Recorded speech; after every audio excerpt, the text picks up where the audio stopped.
Un destin de poupée, texte et mise en voix de Tipirol. Je m'appelle Marie-Sophie, mais je ne le sais pas encore. Je suis Bella, fièrement debout, exposée sur le comptoir du petit magasin. On m'aperçoit du dehors en arrière-plan du petit train, le clou de la vitrine. Parents et enfants viennent y coller leur nez pendant de longues minutes.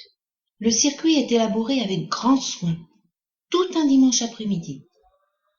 Rails à monter, tunnels, sapins et jolies gares, locomotives et wagons, une voiture ou accessoires supplémentaires chaque année sont fort prisés et espérés dès le premier dimanche de décembre. Les jouets d'hiver ont fait une entrée remarquée. Ils se glissent comme ils peuvent dans cette droguerie, se faisant une place au milieu des cahiers, cartes de papier peint, ratissés ou autres détachants. Il reste peu d'espace inexploré du joli parquet ciré. Les senteurs se mêlent en cette ambiance de Noël. Quelques boules givrées à la bombe de neige artificielle, guirlandes et cartons découpés et décorés à la main rendent l'ornement de cette boutique singulièrement artisanale et conviviale. Tout au bout de mon comptoir, long d'une petite dizaine de mètres, j'avais une jolie vue d'ensemble. Je n'avais pas besoin de tuteur, solide sur mes jambes, bien qu'installé sur une patinoire. Je ne faisais pas la maligne, car j'apercevais les têtes patibulaires de 3 corsaires esquissés au fusain, glissés sous la plaque de verre épais et biseauté. L'un se nommait Borgnefesse, et c'était lui le plus beau. Tout de même, je me tenais à carreau. Tout près de moi, une bonbonne, également en verre épais, à sa base un petit robinet de laiton. Une eau de Cologne à la couleur ambrée y était distribuée au détail. Bon nombre de petites filles venaient m'admirer. Certaines mamans discrètement se renseignaient sur mon prix. La réponse était invariable. Je n'étais pas à vendre. Au fond du magasin, face à la porte au carillon, un rideau de lanières multicolores laissait entrer une petite fille. À peine osait-elle un pied sous les lanières qu'elle devait dire bonjour poliment à l'assemblée, sous peine d'être sommée de refaire son entrée et de moucher son nez pour dire bonjour à la dame. Le client était roi, et l'enfant, la petite reine de la maison. Je savais dès que je l'apercevais qu'elle n'aurait Dieu que pour moi. Je la fascinais. J'entendais les rouages de son imagination galopante. Elle m'en promettait de belles. Elle nous voyait déjà en haut de son école. La petite était une maîtresse dans l'âme.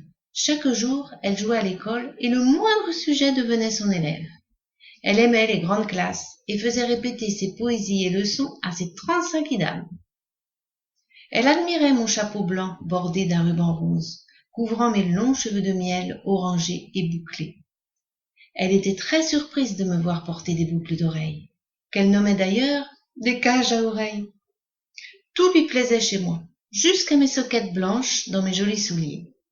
Surtout, elle était émerveillée de me voir tenir debout toute seule. Elle me rêvait des yeux et ne pouvait me toucher.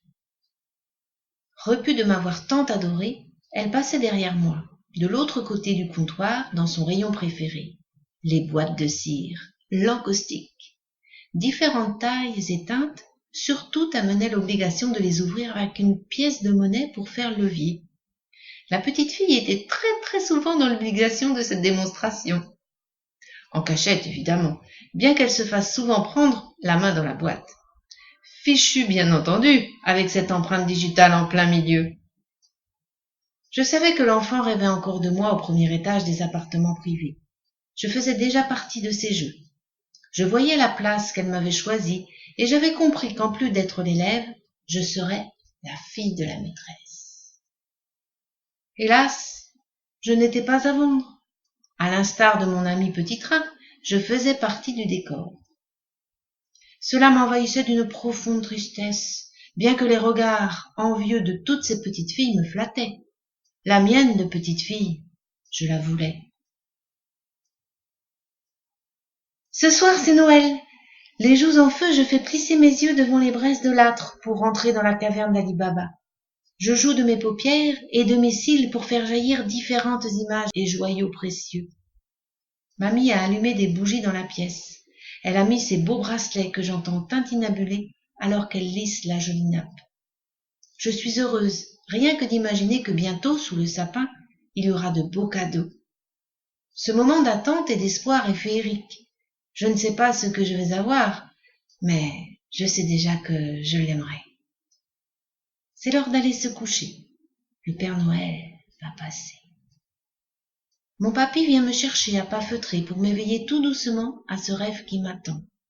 Il a son regard de papy heureux et son sourire plein de promesses. De sa voix grave et suave, il me murmure: « Le Père Noël est passé. » Je saute sur mes petits pieds nus. Mes chaussons sont restés devant la cheminée.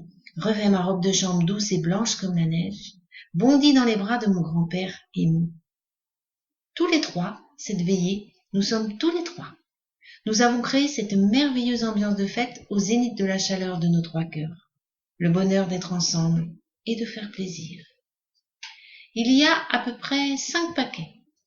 Sur la table, nous attendent 2 assiettes d'huîtres déjà ouvertes. Une fine et haute bouteille que mamie appelle son toquet. Ce mot m'a toujours amusé et je l'aime comme un ami car comme moi, il porte un nom d'Alsace. Ce n'est pas très courant par ici. Il faut vite faire danser les rubans. Je ne me précipite pas, car j'aime précisément ce moment. Mon imaginaire déborde et ne sait où se poser. Une dinette, des croquettes, peut-être un nouveau tableau, un grand, un vrai comme à l'école. Le premier paquet est un parapluie rouge. Attention, pas le droit de l'ouvrir dans la pièce. Le suivant, un gilet jacquard à dominance rouge, tricoté maison. Enfin un paquet mystérieux, plus grand que tous les autres. « Il est pour moi !» Je frémis. Je sais maintenant pourquoi j'ai été allongée dans cette boîte il y a à peine 1 heure. Je suis le cadeau. La petite fille sera le mien. Encore quelques secondes. Elle m'aperçoit, bouche bée derrière mon plexiglas. Elle est aussi émue que moi. C'est sensationnel. Elle regarde autour d'elle avec ses yeux de Noël. Ils étincellent encore plus que d'habitude. Je suis réellement née en ce 24 décembre à minuit dans les bras affectueux de ma petite maman maîtresse. Croyez-moi, des leçons j'en ai reçues, appris, ressassées. La petite adorait les poésies et il fallait mettre le ton. On ne faisait pas les fiers, car parfois, la maîtresse, elle avait la main leste. 3 livres préférés. Les voyages de Petitot, de Dick Lane, Un bon petit diable et Les malheurs de Sophie, de la comtesse de Ségur. Ces lectures de mauvaises influences expliquent que rapidement, chapeaux, boucles d'oreilles et autres rubans se sont évanouis au fond du coffre à jouets. Mais le pire reste à venir. Je fus gratifiée d'une coupe de cheveux au carré qui lui valut un bel esclandre de sa grand-mère, plus qu'offusquée qui s'exclama « C'est donner de la confiture à un cochon !» Ce n'est pas grave. Nous étions contentes, la petite fille et moi, et continuons notre épopée sans fioriture à abîmer. La liberté de se salir, quel bonheur! J'ai eu les doigts de la main gauche mordillés par le chien de la famille, un jour, lors d'un voyage en voiture. J'étais de toutes les promenades et excursions. Le représentant, sans doute en relation avec le docteur des poupées, n'a su y faire. J'allais finir par ressembler au corsaire. Je fus rapidement rejointe par un grand frère, un baigneur costumé en marin, qu'on a trouvé debout lui aussi, parmi pas moins de 50 sosies, sur un stand de fête foraine, aux grandes dames de la mamie. Nous sommes devenus les inséparables. Par la suite, enfin, lors d'un autre Noël, la petite fille reçut un poupon dernier cri. De manière aléatoire, il pleurait ou riait lorsqu'on lui pressait le ventre. C'était une fille, Tinou, la petite dernière poupée. Après tant de jours heureux, la petite fille a vite grandi. Nous sommes restés tous les 3 sagement disposés dans l'étagère de ses souvenirs. Un vrai petit garçon, aux pensées marines et voyageuses, talonné par une sœur lutin joyeux, accueillirent plus tard la petite dernière, Titou. Singulier et attendrissant, non? ces 3 poupées qui ont pris vie. Début.